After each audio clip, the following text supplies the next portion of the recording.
Hey yo, YouTube, what's happening, my friends? I just wanted to do a video about friend zone and myself having my own experience of being friend zoned. But just to be truthful with you guys, I've only been friend zoned once in my entire life, and I'm going to give you the reason why it was only once. Because from that one person friend zoning me, I basically learned that this is not something that I kind of want, and I've learned to walk away from women.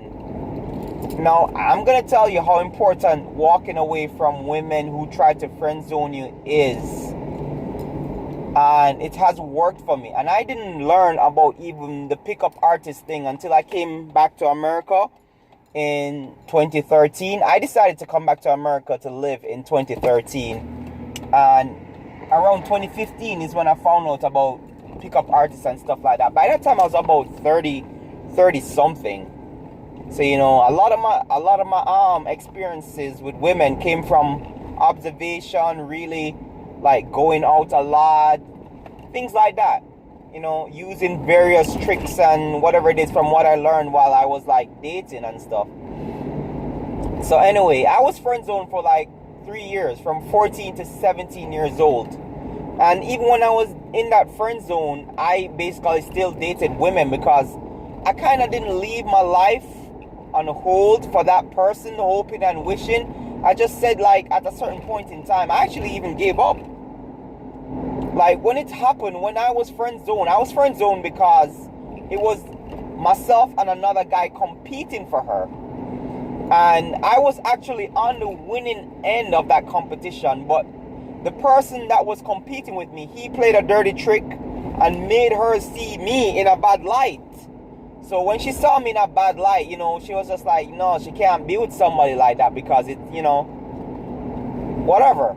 In any case, now, I decided, hey, let's just be friends and thing. I'm cool with that. And we were friends until we even became best friends.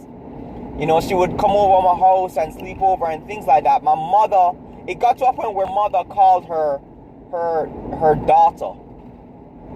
And, it was really cool and stuff. And then I even learned something about, like, stuff like that. That even if you give up, like, on the girl, she basically still may have some sort of feelings for you, or may develop feelings for you, which is what I think a lot of friend zone guys know. That they know that the woman will eventually develop feelings for you. But let me tell you something, guys. That's not good, man. You shouldn't be like waiting in the wind or for a couple of years for some woman to come around and put your life on hold when there's a lot of people you could go out there and meet and have really great relationships with. Because I never put my life on hold for her. Even though I was very young. The thing about Jamaica is Jamaican kids, they date.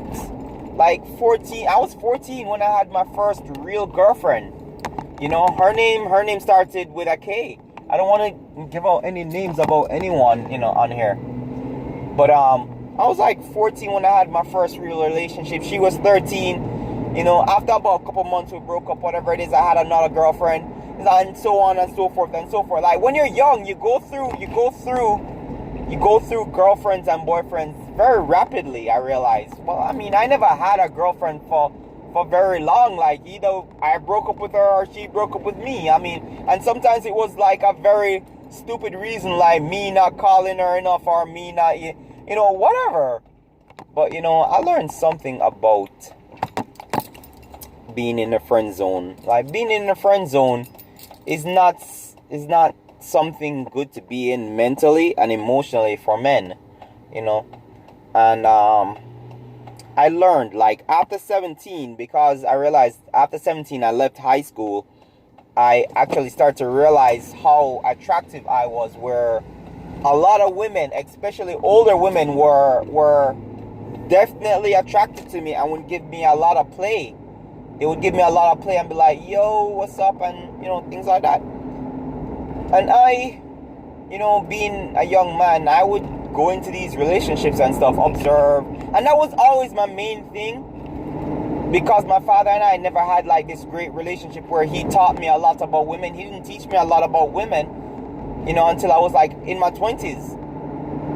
And I learned a lot, like, and it sounds bad, I learned a lot dating around as a virgin. Because I was a virgin until I was like 20.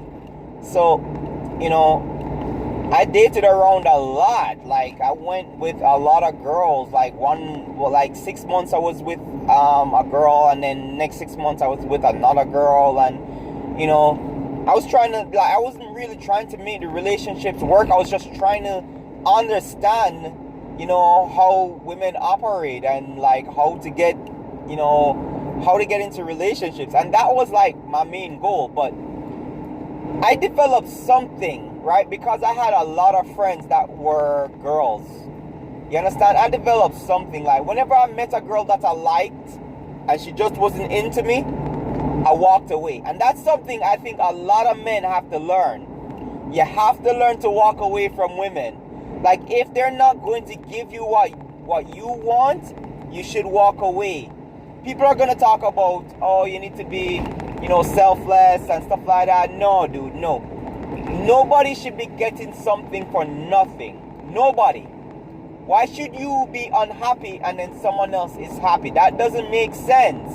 Like, the sacrifice of your happiness for someone else don't make any sense. You understand?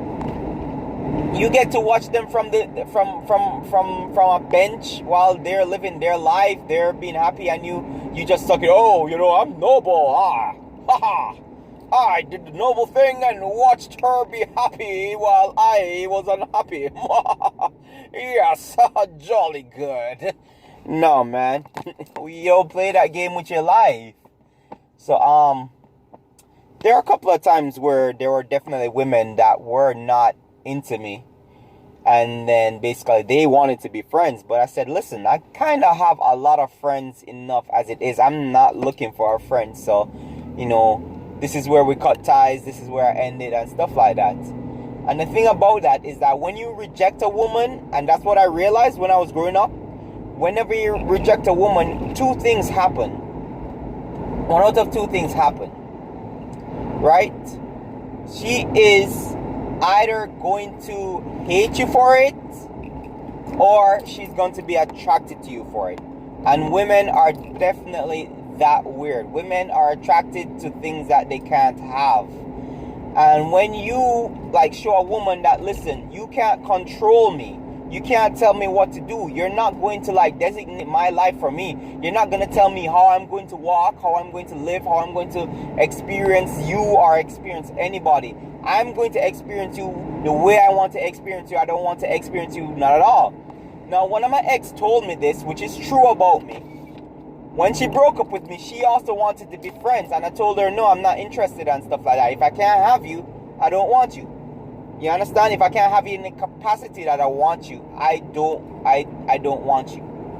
And she said to me, you are an all or nothing type of guy, which is true. And this is what I want to tell my brothers out there, that when you're going after women, be resolved in how you're going to go after women. Make a decision, stick by it, stand by it, and die by it. You know what I mean? That's what being a man is all about. Making a decision, sticking by that decision, having the resolve to stand by that decision, even if you die by that decision. You don't care what any other guy thinks. You don't care what any woman thinks. You become the betterment for yourself and for God, and not for anybody else's validation. You understand what I'm saying? Not female validation. As I close out, I'm gonna do a part 2 after I'm done doing a little side hustle right here. What I want to say again is that, guys, being a friend zone guy, sometimes, I'm gonna also talk to the benefits of being a friend zone guy, because you learn a lot about yourself in that manner. But it's not on the up and up. It's better to be without than to be halfway in. And that's the last thing you don't want. You don't want to be halfway in with anybody. You know what I'm saying? Take care.